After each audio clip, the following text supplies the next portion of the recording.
All right, joining me on the newsroom is Adya Juneja, who will break down the big business stories for us, shaping your money and the economy. Nikita Singh, who will bring us all the updates from technology, and Athira Shashidharan, who will take us through all the action from sports. Let's start with the market updates. Adya, over to you. Thank you so much, Shivan. A ceasefire as previously announced ceasefire helped calm markets, but oil prices surged higher on rising risks. First up, oil has been at the center of the US-Iran showdown, with prices swinging at an unprecedented pace. Currently, prices are hovering near $72 per barrel. Well, this is way less than the peak reached in the month of May, but still above the average oil prices before the war breakout. Markets are pricing in rising supply risks in the Gulf, with Hormuz crisis still unresolved. While Asian markets started in the red on Monday, US futures point to a positive start to the week. Stocks have been relatively shielded, with investors focusing on AI instead of Hormuz, but analysts are flagging a lack of direction in markets. Moving on, China's technology IPO market is witnessing a strong revival, with tech firms raising over $3.1 billion through mainland listings so far this year. Well, this is more than 5 times last year's pace. Nearly 50 companies, including AI, robotics, and semiconductor firms, are preparing to go public, with planned fundraising of at least 126 billion yuan. But the surge comes as Beijing accelerates support for strategic sectors such as AI and chips to reduce reliance on foreign technology amid intensifying US-China rivalry.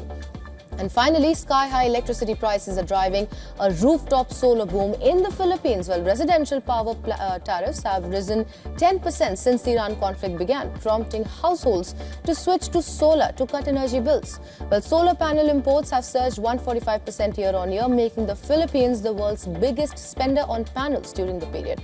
Installers report required inquiries, while experts expect distributed solar capacity to nearly triple within 2 years. And that is a wrap from the world of business. Now for the tech updates, it's over to you, Nikita. Well, thanks so much, Adya. First up, California will start a new rule from July 1st that stops streaming from playing ads louder than the shows or movies you're watching. The rule is meant to give viewers a better experience and stop sudden loud ads from disturbing people. Streaming companies have not yet explained how they will follow the new rule, while a similar law will also take effect in Illinois next year. Next up, the Trump administration could soon allow Anthropic to restore public access to its Fable 5 AI model after export restrictions imposed earlier this month. The limits could be lifted as early as next week, while talks between the US government and Anthropic are continuing. Now, the government has already allowed Anthropic to release its Mythos 5 model to select trusted US organizations, partially reversing the national security restrictions imposed on June 12th. And lastly, Nvidia has partnered with Australia's Firmus Technologies to expand AI cloud services for startups and emerging AI companies. Under the deal, Firmus will purchase Nvidia AI infrastructure and deploy around 170,000 GPUs between 2027 and 2028 in Indonesia. Firmus said the partnership could generate up to $30 billion in revenue over 6 years, while making high-end Nvidia AI computing more affordable for smaller AI firms. Well, that's it from the world of tech. Now, my colleague Atra would be taking you through some sports updates across the globe. Over to you, Atra. Thank you so much, Nikita. Here are the top sports stories we're tracking for you at this hour. We'll begin with football first, where co-host Canada defeated South Africa to move into the last 16 of the World Cup for the very first time. Stephen Eustáquio scored the only goal of the match in the second minute of injury time. Canada have become the first nation to go through the last 16. Before this tournament, Canada had lost all of their 6 World Cup matches, but this victory continued a superb competition for them. They defeated Qatar 6-0 on June 18 for their first success in the final. They will now face either Netherlands or Morocco in Houston on July 4 next.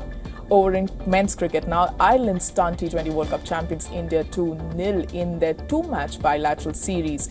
This after they secured a thrilling 1-run win over the heavyweights on Sunday. After being put to bat, first Ireland posted a total of 154 for 8. Then their bowlers dismantled the India batting lineup and restricted them to 153 for 9.